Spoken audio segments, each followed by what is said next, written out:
Δυναμικό πρώτο επεισόδιο λοιπόν με το The Substance. Σε αυτό το podcast θα κάνουμε movie reviews, θα ασχοληθούμε με συγκεκριμένα ρεύματα τέχνης, τόσο στον κινηματογράφο όσο και σε άλλα είδη τέχνης.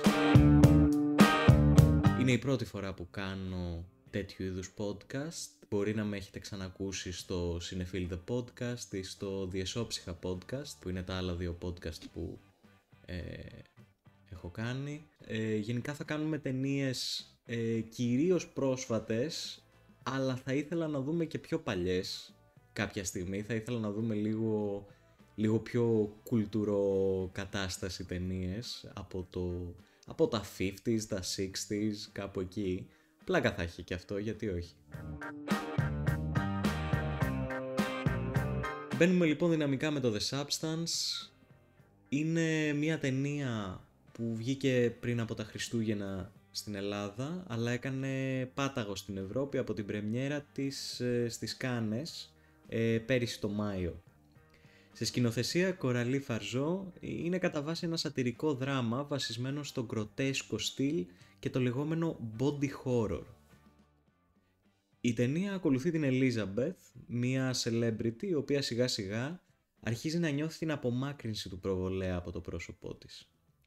Η ηλικία της αποτελεί αφορμή για την παραγωγή του show στο οποίο δουλεύει να την διώξει. Η Elizabeth, φοβούμενη το ενδεχόμενο να ξεθοριάσει από το Star System, αποφασίζει να ακολουθήσει την ύποπτη συμβουλή ενός γιατρού και να πάρει τη σχεδόν μαγική ουσία που θα της δώσει τον καλύτερό της εαυτό. Αυτό που δεν ξέρει όμως είναι πως ο εαυτός αυτός θα ερχόταν με τη μορφή ενός εντελώς ξεχωριστού ανθρώπου, της Σου. Η Σου δεν είναι απλά μια δεύτερη προσωπικότητα στο σώμα της Elizabeth, αλλά ένα αυτάρκες σώμα και μυαλό. Η Elizabeth πρέπει να μοιράζεται τον κόσμο μαζί με τη Σου, αφού βασικός όρος της χρήσης του ορού αυτού, του substance, είναι ότι το κάθε σώμα θα χρησιμοποιείται μόνο για μία εβδομάδα. Οι δύο έρχονται σε ρήξη για το χρόνο που η κάθε μια θα χρησιμοποιεί και η ανάγκη της κάθε μίας για ζωή είναι το μήλο της έριδος της ταινίας. Αλλά πάμε να δούμε λίγο τι είναι το body horror. Το body horror είναι μια κατηγορία της μεγάλης ταμπέλας πλέον του horror που βρίσκει τις ρίζες του στο κλασικό Frankenstein της Shelley, της Mary Shelley, το γνωστό βιβλίο για τον Frankenstein και το τέρας που δημιούργησε στο εργαστήριό του, και είναι εκεί οι ρίζες αυτής της κατηγορίας γιατί είναι η πρώτη φορά που η ίδια η σάρκα αποτελεί πηγή τρόμου και όχι η ψυχή. Μέχρι τότε και σε κάποια βικτοριανά βιβλία τρόμου το τέρας ήταν πάντα κάπως συνδεδεμένο με την ψυχή, δηλαδή η ψυχή κάποιου επέστρεφε για να τρομοκρατήσει, για να φοβήσει, για να καταστρέψει, να προκαλέσει πόνο και φόβο. Όπως για παράδειγμα ένα φάντασμα. Όμως με το Frankenstein το ανθρώπινο σώμα, ή ό,τι τουλάχιστον από αυτό έχει απομείνει, μετατρέπεται σε πηγή φόβου. Το body horror έκτοτε έχει αποκτήσει διάφορες μορφές τόσο στη λογοτεχνία όσο και στον κινηματογράφο, με τερατουργήματα όπως είναι τα zombies, αλλά και ταινίες όπως το The Substance που μετατρέπουν το σώμα και τα αλλιώς συνηθισμένα βιολογικά στοιχεία του σε λόγο για να κρυφτεί κανείς πίσω από το popcorn του. Εκτός από το body horror αναφέρθηκα και σε ένα άλλο ρεύμα, έναν άλλον όρο τέχνης, το γκροτέσκο. Το γκροτέσκο ή γκροτέσκ είναι συχνά συνδεδεμένο με το βίαιο, όμως είναι πολύ περισσότερο από αυτό. Χαρακτηρίζεται από διαφόρων ειδών παραποίηση της πραγματικότητας, των ανθρώπων, των ισορροπιών και των βιολογικών χαρακτηριστικών. Βασικό παράδειγμα είναι το σπίτι του Νέρονα, το οποίο ήταν γεμάτο από τέτοιου είδους αναπαραστάσεις και συχνά φαίνεται η προέλευση του γκροτέσκ να είναι στην αρχαία Ρώμη. Με παρόμοιο τρόπο και η μοντέρνα σάτιρα χρησιμοποιεί σε μεγάλο βαθμό το ακατανόητο και το gothic στοιχείο.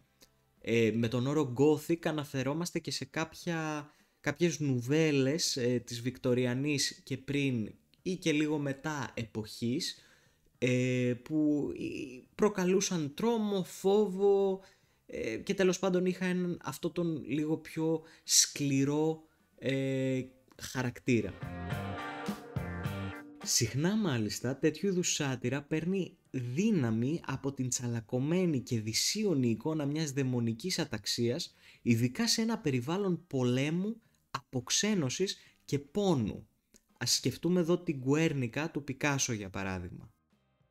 Χάριν συντομίας του podcast δεν μπορώ να αναφερθώ περαιτέρω στο θέμα του γκροτέσκ, αλλά επειδή είναι κάτι που εμένα προσωπικά με ενδιαφέρει πάρα πολύ, θα ήθελα πολύ να κάνω ένα podcast μάλλον, απόλυτα αφιερωμένο στο γκροτέσκ. Και αν θέλετε κι εσείς κάτι τέτοιο, μην διστάσετε να αφήσετε ένα σχόλιο και να γράψετε ότι θέλετε να το δείτε αυτό. Στο μεταξύ προτείνω να διαβάσετε το βιβλίο The Modern Satiric Grotesque του John Clark, από το οποίο και πήρα και πολλές από τις πληροφορίες που ανέφερα. Ένα άλλο στοιχείο που διέπει την ταινία είναι η τελειομανία. Η τελειομανία, όπως καταλαβαίνουμε και από το όνομα, είναι μια κατάσταση κατά την οποία ένα άτομο επιβάλλει την δική του εκδοχή του τέλειου είτε στο ίδιο το άτομο είτε στους άλλους. Το τέλειο όμως είναι αφενός υποκειμενικό και αφετέρου ετυμολογικά άπιαστο. Οπότε το άτομο βασανίζει και πιέζει τον εαυτό του ή και τους άλλους προς κάτι που στην πραγματικότητα δεν φτάνεται. Αυτό είναι κάτι που βλέπουμε σε μεγάλο βαθμό στην ταινία. Τόσο η Ελίζαμπεθ όσο και η Σου βρίσκονται σε αυτή τη θέση. Επιβάλλουν τόσο στις εαυτές τους όσο και η μία στην άλλη έναν τρόπο ζωής που τους φαίνεται τέλειος, με αποτέλεσμα όμως η τελειομανία της μίας να αποσυνθέτει την άλλη και να καταστρέφει τη ζωή της άλλης. Η ταινία φυσικά εξετάζει και την κοινωνική προέλευση αυτής της τελειομανίας και της ανάγκης για συνεχή βελτίωση, αλλά και το καταστροφικό και τρομακτικό βάρος που φέρνει στον τρόπο αυτό ζωής η ηλικία και οι αλλαγές που προκαλεί. Συγκεκριμένα η ταινία χρησιμοποιεί έξυπνα τον γκροτέσκο body horror φέρνοντάς το στον 21ο αιώνα. Δίνει σάρκα και οστά στο χειρότερο φόβο ενός τελειομανή, το να χάνει τον έλεγχο του ίδιου του εαυτού. Η Ελίζαμπεθ και η Σου αποτελούν πλευρές του ίδιου νομίσματος και δίνουν μία άλλη οπτική της φήμης και του stardom της σύγχρονης αστεροκεντρικής ψυχαγωγίας, αλλά και του πώς μια γυναίκα ζει και επιβιώνει μέσα σε αυτήν.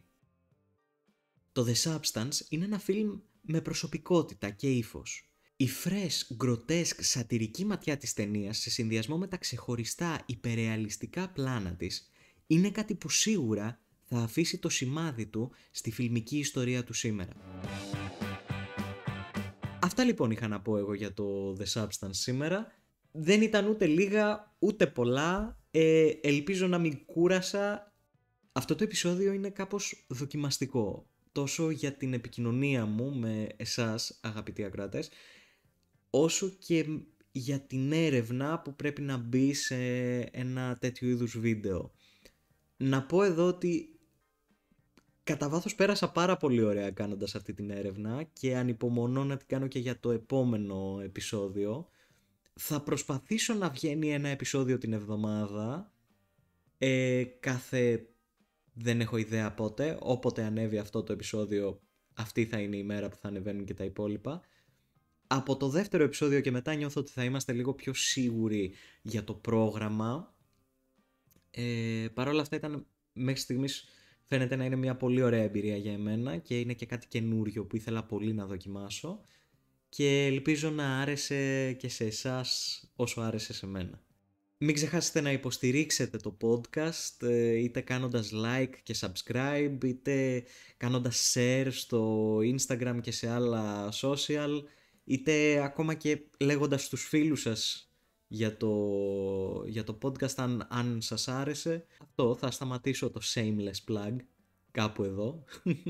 Υπενθυμίζω ότι η βιβλιογραφία που χρησιμοποίησα για το επεισόδιο αυτό, όπως και για κάθε επεισόδιο, βρίσκεται και θα βρίσκεται στην περιγραφή του podcast, είτε στο YouTube είτε θα προσπαθήσω και για το Spotify, ελπίζω να τα καταφέρω.